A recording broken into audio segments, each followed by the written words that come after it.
Alors maintenant, nous allons voir la deuxième partie, dans la deuxième partie de ce TP, donc l'utilisation du module BioPython pour pouvoir faire les différentes opérations qu'on a vues déjà dans la première partie, telles que faire le complément, ou bien faire la transcription, ou bien faire la traduction. Donc pour cela, nous allons utiliser une classe du module de BioPython, donc qui est la classe sec. Donc, cette classe-là, nous allons l'utiliser pour pouvoir manipuler des séquences. Donc au départ, dans la première partie, nous avons créé nos propres classes d'ADN, d'ARN et de protéines.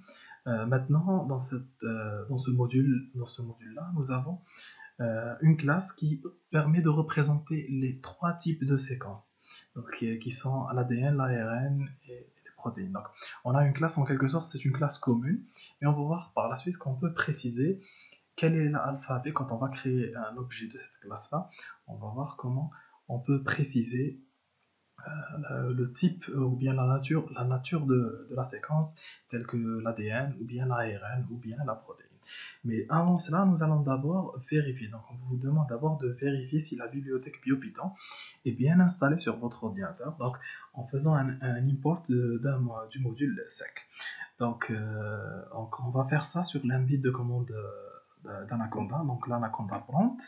Donc vous faites, donc tout dépend de chacun de son ordinateur, de son système d'exploitation.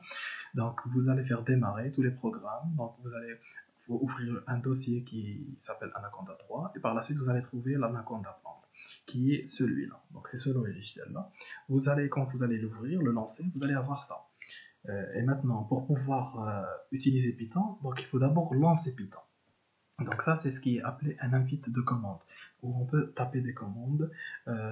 Donc c'est des commandes Windows en quelque sorte. C'est des commandes qui vous permettent de faire des manipulations sur des fichiers, des dossiers, et ainsi de suite. Mais aussi qui vous permettent de lancer des programmes, ou bien comme le cas qui est là, donc de permettre de lancer l'invite de commande de Python. Donc pour cela, donc on va taper Python en minuscule, Python. Voilà, et on appuie sur Entrée, donc vous allez avoir ça. Donc, il va vous dire Python 3.7.6, donc la dernière version que vous avez installée sur votre ordinateur. Donc là, vous avez les trois flèches qui sont là, qui vous permettent donc de vous montrer, de taper plutôt vos instructions au fur et à mesure. Donc tout d'abord, qu'est-ce qu'on va faire? On va importer la classe sec. Donc pour pouvoir voir, tester, moi j'ai déjà installé au préalable la bibliothèque. Donc là, on va voir si on peut, si notre bibliothèque a été bien installée. Donc comment on peut faire ça? Juste en important le module, la classe sec. Donc on va importer cette classe-là et on va voir si l'importation va se faire normalement. Donc si tout se passe bien, nous n'allons pas avoir d'erreur d'importation. Maintenant, si la bibliothèque BioPython a mal été installée, donc vous allez avoir un traceback, donc c'est une erreur qui va sortir, il va vous dire que ce nom de module n'existe pas. Voilà. Donc là, qu'est-ce qu'on va faire? Donc on va faire from bio, donc .sec, import, sec. Supposons que je vais me tromper dans le nom de la classe sec. Donc là, j'ai écrit sec en minuscule. Par contre, nous, dans l'énoncé, on vous a écrit sec avec S majuscule, E minuscule, colon minuscule. Donc, c'est comme vous l'avez déjà vu dans la syntaxe du cours. Donc, ça s'écrit de cette syntaxe-là. Il faut faire attention, il faut respecter la syntaxe de BioPython ou bien de Python. Donc, ce qui est écrit avec une lettre majuscule, avec des lettres majuscules, il faut le respecter.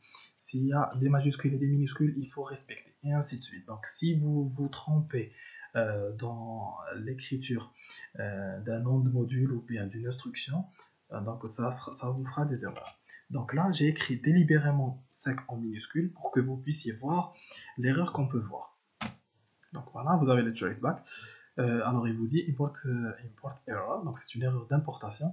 Cannot import namesec from view.sec. Donc il vous dit que je ne peux pas importer ce nom-là, cette chose-là, à partir du module, à partir de bio.sec.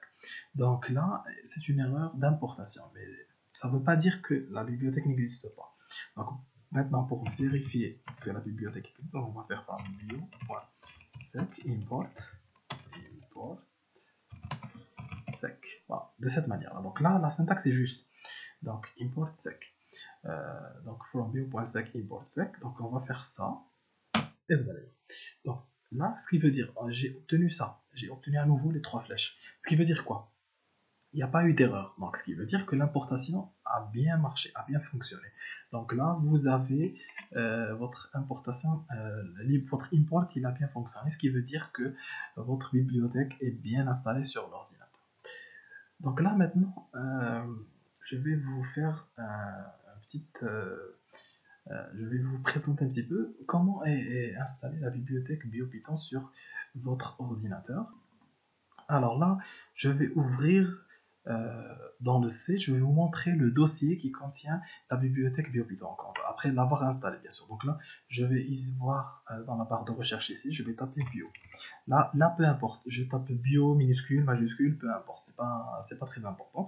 Mais là, j'ai tapé bio et je vais lancer la recherche. Donc bien sûr, ça va prendre un petit peu de temps vu qu'il va chercher un dossier, un nom de dossier ou bien un nom de fichier qui contient le mot bio.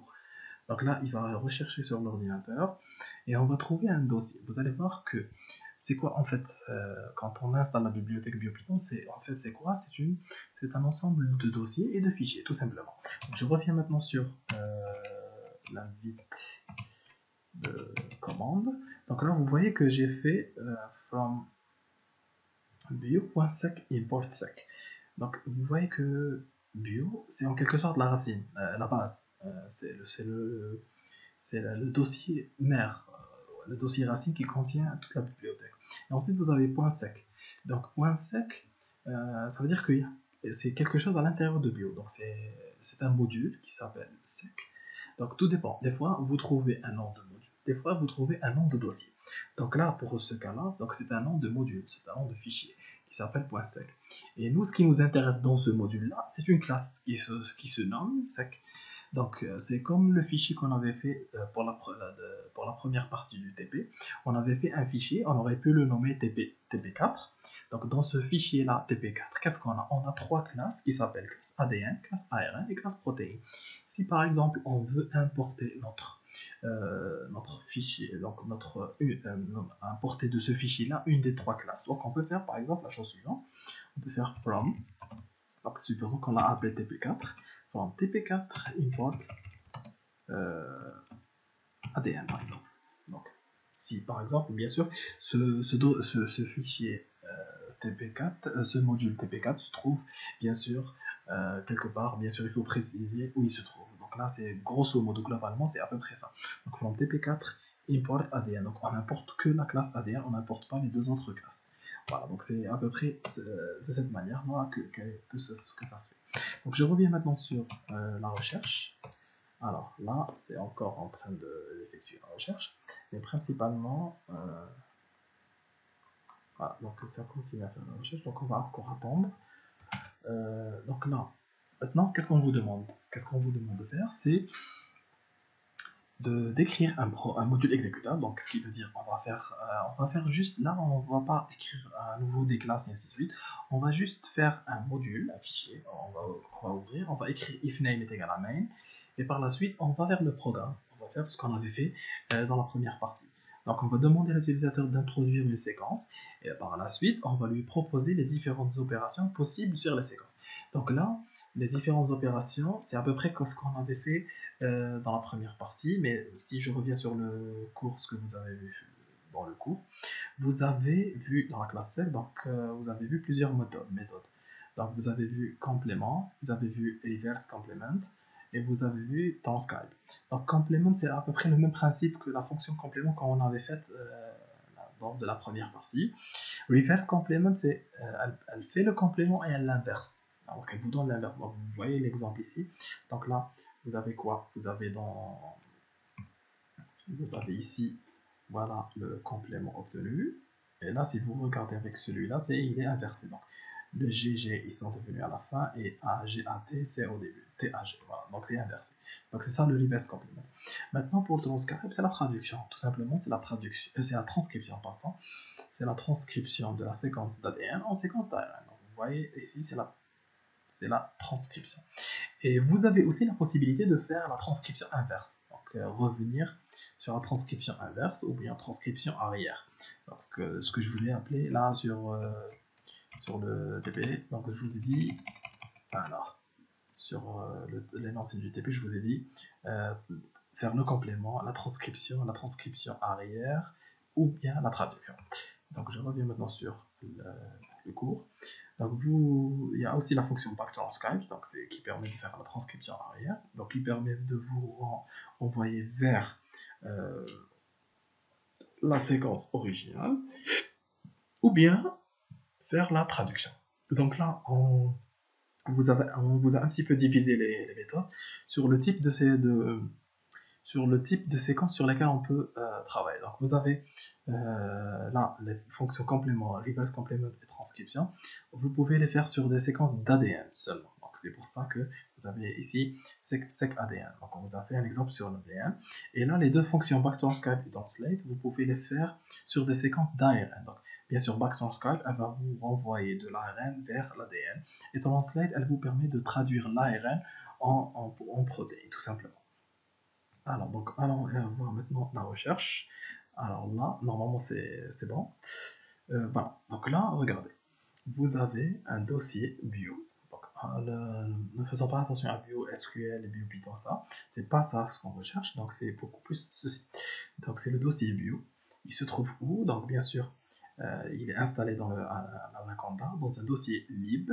Donc, le site package. Donc, c'est un dossier qui contient quoi? Le site package, c'est tous les packages ou bien tous les modules qu'on peut installer sur l'ordinateur qui vont être associés à Python. Bien sûr, une bibliothèque BioPython ou une autre bibliothèque ne peut pas être installée dans un ordinateur ou bien sur une machine si vous n'avez pas installé au préalable Python. C'est pour ça, quand je vous ai fait le tutoriel, le guide d'installation d'Anaconda et de BioPython. Donc c'était pour vous montrer, donc pour vous montrer les étapes à suivre. Donc vous devez d'abord installer Anaconda pour pouvoir, bien sûr, quand on installe Anaconda, il va automatiquement installer Python, et par la suite vous installez BioPython. Donc il est nécessaire, il est primordial d'installer Python, bien Anaconda, pour pouvoir lancer l'installation de BioPython. Pourquoi? Parce que si l'installeur de BioPython ne détecte pas Python sur l'ordinateur, l'installation va échouer. Donc vous voyez que, alors là, donc vous voyez que c'est un ensemble. Le dossier bio finalement, c'est quoi? C'est un ensemble de dossiers. Donc vous avez ici un ensemble de dossiers. Et si je descends un petit peu, donc là c'est organisé par ordre alphabétique. Donc j'ai quoi? J'ai pas un dossier qui s'appelle sec. J'ai sec.io, sequencing, sec.utils et ainsi de suite. Mais j'ai pas un dossier. Donc, une fois les dossiers terminés, donc qu'est-ce qu'on a? On a des fichiers. Regardez, vous avez des fichiers. Donc, des fichiers, leur extension c'est .py, .py, et ainsi de suite. Donc, vous voyez que c'est des .py, c'est des fichiers Python. C'est-à-dire c'est des modules. C'est ce qu'on appelle module. Un fichier Python, c'est quoi? On le reconnaît à quoi? C'est un fichier texte. Mais son extension, c'est .py. C'est comme des fichiers texte. Les fichiers texte, leur extension, c'est .txt. Là, les fichiers Python, c'est .py. Alors, donc là, vous voyez, on a un fichier qui s'appelle sec. Donc, dans ce fichier-là, automatiquement, si je l'ouvre, edit with Notepad, donc je vais l'ouvrir. Donc, qu'est-ce que j'ai? Donc, regardez, donc là, il a fait des imports from, future, et ainsi de suite. Il a fait des imports. Il a fait des imports à l'intérieur de ce fichier-là. Donc, ça veut dire que dans ce fichier, il n'y a pas qu'une classe, mais il y a aussi d'autres choses. Donc, si je parcours un petit peu, donc regardez, vous avez classe sec. Donc voilà, vous avez une classe. Regardez, vous avez classe sec, vous avez classe unknown, donc je ferme ici, vous avez classe mutable sec, et ainsi de suite. Donc vous voyez que vous avez ici, dans le fichier sec, vous avez trois classes. Vous avez la classe sec, la classe unknown sec et la classe mutable sec. Donc nous, ce qui nous intéresse, c'est cette classe-là. Donc c'est cette classe-là, c'est la classe sec. Voilà, donc vous avez votre classe ici. Donc ça, c'est pour ce qui est du module sec. Donc là, vous avez cette instruction. Cette instruction-là, c'est celle qui vous permet d'importer la classe sec à partir de BioPython. Donc, je reviens sur l'avancée rapidement. Donc, on vous dit d'écrire un programme exécutable qui demande à l'utilisateur d'introduire une séquence et qui lui propose les différentes opérations possibles sur les séquences. Donc on vous demande de lui proposer de faire soit le complément, donc soit le complément, soit la transcription arrière, ou bien la traduction. Donc bien sûr, on vous dit cette fois-ci, vous utiliserez les fonctions qui existent déjà dans la bibliothèque BioPython. Donc ces fonctions-là, elles se trouvent où? Elles se trouvent dans la classe sec, tout simplement. Donc là, on passe directement à la résolution, donc à l'élaboration de la solution. Donc qu'est-ce qu'on va faire? Donc bien sûr, on doit importer from bio.sec import sec. Voilà. Donc là, on importe la classe sec. Ensuite, je reviens un petit peu sur ce que vous avez vu dans le cours. Donc regardez, l'utilisation de la classe sec, comment elle s'utilise? Vous avez ici la classe sec. Donc qu'est-ce qu'on a? On utilise sec, et on lui donne quoi? On lui donne une séquence, et vous donnez un deuxième paramètre qui est ici, un deuxième paramètre, c'est quoi? Générique DNA ou bien générique RNA. Donc là, si je reviens sur le slide précédent, alors, donc là, sur le slide précédent, qu'est-ce que vous avez? Vous avez vu que vous devez préciser le type de la séquence. Donc, le type de la séquence, donc, si c'est de l'ADN, ou bien de l'ARN, ou bien une protéine. Donc là, vous avez l'alphabet, vous avez... c'est définir l'alphabet. C'est comme on avait fait dans la première partie, quand on avait créé les classes ADN, ARN et protéines, on avait défini l'alphabet de chaque type de séquence. Donc là, pour ce qui est de ces séquences-là, donc vous allez utiliser des types de séquences qui existent déjà. Donc vous avez générique protéine pour dire que c'est des protéines, générique DNA pour dire que c'est de l'ADN, et générique RNA pour dire que c'est de l'ARN. Comment on importe comment on va importer ces trois types-là? Donc comment vous allez faire? Vous allez utiliser from, vous allez utiliser ça. From, donc vous allez utiliser from bio import étoile. Étoile, c'est pour dire importer le tout, importer tout ça. Donc c'est pour importer tout ceci quand vous faites l'étoile. Maintenant, si vous voulez préciser un des quatre types qui sont là, donc vous pouvez faire from bio alphabet import générique protéine par exemple, si juste vous allez travailler sur les protéines, ou bien si vous allez travailler sur l'ADN, donc vous faites import générique DNA. Donc nous on va faire étoile pour tout importer. Donc je reviens sur la solution Spider. Donc from bio.alphabet import étoile. Voilà, donc on va mettre étoile. C'est bon. Alors, donc là, qu'est-ce qu'on va faire? On va faire directement la solution. Donc la solution telle qu'on l'avait fait donc, dans la première partie. Donc là, vous avez vu, quand on avait fait la solution, donc on avait d'abord lu la séquence de la protéine. Donc automatiquement, je vais faire ça. Donc je vais faire séquence, soit input, entrez votre séquence d'ADN ou d'ARN, et ainsi de suite.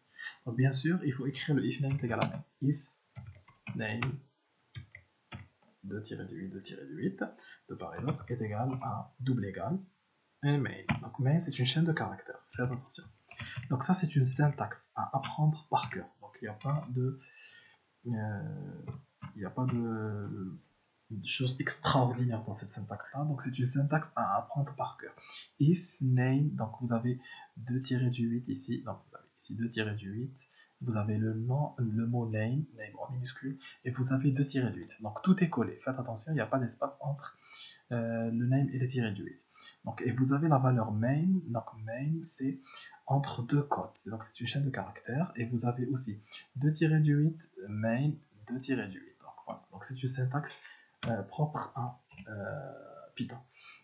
Donc là, je vais lire le titre de la séquence. Donc ensuite, je vais faire un menu. Donc comme on avait fait lors de la solution précédente, donc on va lui dire quelle opération voulez-vous faire sur votre séquence. Donc je vais faire du copier-coller tout simplement, et je vais lire le choix. Donc c'est la même chose. Donc si vous avez compris qu'est-ce qu'on avait fait lors de la première solution, donc là, ça va être du gâteau. Donc là, je vais juste enlever l'étape numéro 4. Pourquoi? Parce qu'il n'y a pas de méthode ou bien de fonction mutation. Donc on va faire directement 4, quitter le programme. Donc là, faire le complément. Ah non, on laisse. Pardon, donc vu qu'on avait dit dans l'énoncé du TP, on avait dit de faire la transcription et la transcription arrière. Donc là, je vais faire la transcription arrière. Donc la transcription, donc là, je vais décaler, juste décaler. À la place de la mutation, c'est la traduction. Et à la place de l'étape numéro 3, ce sera la transcription arrière. Voilà. Transcription arrière. Voilà. Donc c'est à peu près le même nombre d'étapes. Donc on va faire if. On va faire les tests if. Et ainsi de suite. Donc if choix est égal à 1. Et ainsi de suite. Maintenant, par contre, on va utiliser, on va pas faire comme on avait fait ici, ADN1 reçoit ADN séquence, mais on va faire quoi? On va faire, bien sûr, c'est une séquence d'ADN, donc je vais faire un nom de variable, ADN, je vais l'appeler ADN, donc ensuite je vais faire quoi? ADN reçoit sec maintenant. Au lieu de faire ADN, la classe ADN, donc je vais faire la classe sec. Qu'est-ce que je vais donner? Je vais donner la séquence, et je vais donner l'alphabet générique. Voilà, regardez. Donc l'étoile, elle nous a permis de faire quoi? Regardez, il m'a sorti une liste. Oui, il m'a sorti une liste d'alphabets. Donc vous avez générique alphabet, générique DNA, nucléotide, protéines et RNA. Donc moi ce qui m'intéresse c'est celle-là. Donc générique DNA, puisque c'est de l'ADN. Voilà. Donc générique DNA. Ensuite qu'est-ce que je vais faire?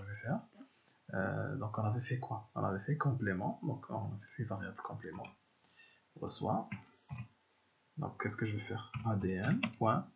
Reçoit. Complément reçoit. Reçoit un seul égal. ADN. Point. Complément. Voilà. Vous avez une fonction qui s'appelle complément. Et on va faire le paint.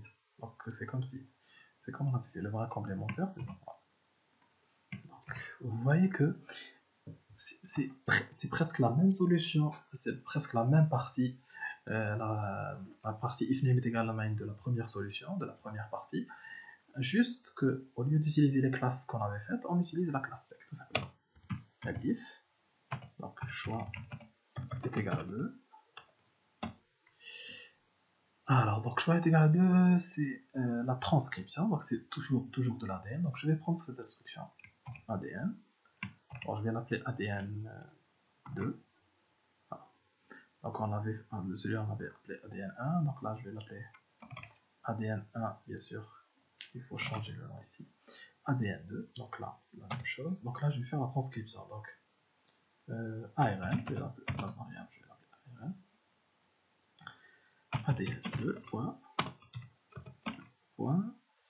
transcription. Voilà. Non, c'est pas translate, c'est transcription. Voilà, transcribe. Voilà, c'est plutôt la fois. C'est en transcribe. Alors, donc là, qu'est-ce qu'on va faire? On va faire le print. C'est le même print que l'ARN transcrit, c'est celui-là.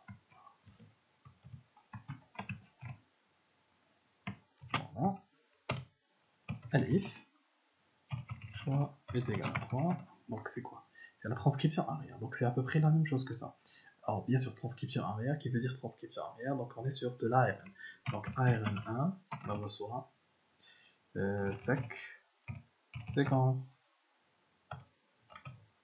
séquence, virgule, générique, RNA. Puisque c'est de l'ARN, donc on est en train de sur de l'ARN, on va faire la transcription, revenir sur la séquence de l'ADN. Donc ADN, donc une variable qui s'appelle ADN, donc reçoit ARN1, point, back, transcribe, tout simplement. Et je vais faire print. Donc là, on n'a pas fait le print dans le programme précédent. Donc là, on va faire l'ADN source. Et voilà, tout simplement. Et on va faire virgule ADN. Tout simplement. J'ai fait majuscule ici. ADN. Voilà.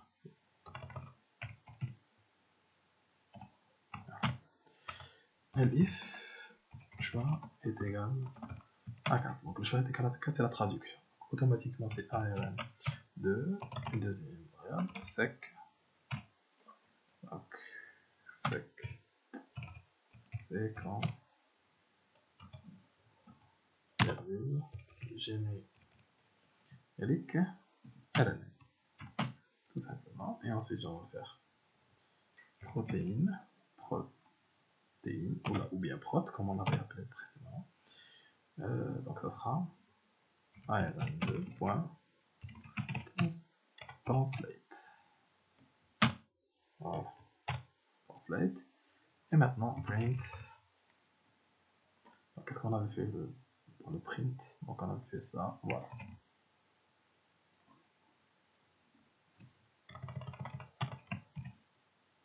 C'est prot. Voilà. Voilà. Donc ensuite, qu'est-ce qui reste? Il reste les deux derniers cas. Le choix numéro 5, elif au revoir, et le choix et le else quand on a une réponse non valide. Voilà, tout simplement. Donc je sauvegarde. Donc bien sûr, si vous voulez sauvegarder votre fichier, donc soit vous cliquez sur la disquette qui est là, donc cette disquette là, donc soit vous cliquez ici, donc sur cette disquette là, qui est là, ou bien vous faites fichier enregistrer, ou bien enregistrer sous quand vous voulez changer le dossier de sauvegarde. Donc si vous faites enregistrer sous, vous allez avoir ceci, donc le dossier, vous parcourez votre ordinateur et vous enregistrez là où vous voulez enregistrer. Bien sûr, vous pouvez modifier le nom du fichier ici et vous cliquez sur enregistrer. Donc voilà, bien sûr le fichier il existe, donc il ne va pas le sauvegarder. C'est pour ça qu'il a trouvé. Alors donc là on exécute le programme, on va voir est-ce qu'on a des erreurs ou pas. Donc là il vous dit entrez votre séquence d'ADN, d'ARN ou de protéines. Donc on va saisir une séquence d'ADN. Que voulez-vous faire? Le complément. Voilà. Donc vous voyez qu'il a fait le complément de la même manière qu'on avait fait notre complément. Donc je réexécute le programme. Alors entrez votre séquence d'ADN, ARN ou protéines. Alors donc on va saisir. Donc là c'est la transcription. Donc c'est bien sûr là transcription. Et il peut la faire directement à partir d'une séquence d'ADN. 2. Voilà, donc vous voyez que voilà, donc transcription, voilà, il a fait la transcription comme on l'avait fait dans notre programme aussi. Là, donc la transcription, il a traduit en changeant tous les T par des U, tout simplement. Donc c'est comme on avait fait nous-mêmes. Alors, troisième exécution, on va faire la transcription arrière. Donc là, je dois saisir une séquence d'ARN. Donc par exemple, j'ai fait une petite erreur, donc j'étais en train de saisir dans le programme. Alors, voilà. Transcription arrière, c'est le numéro 3.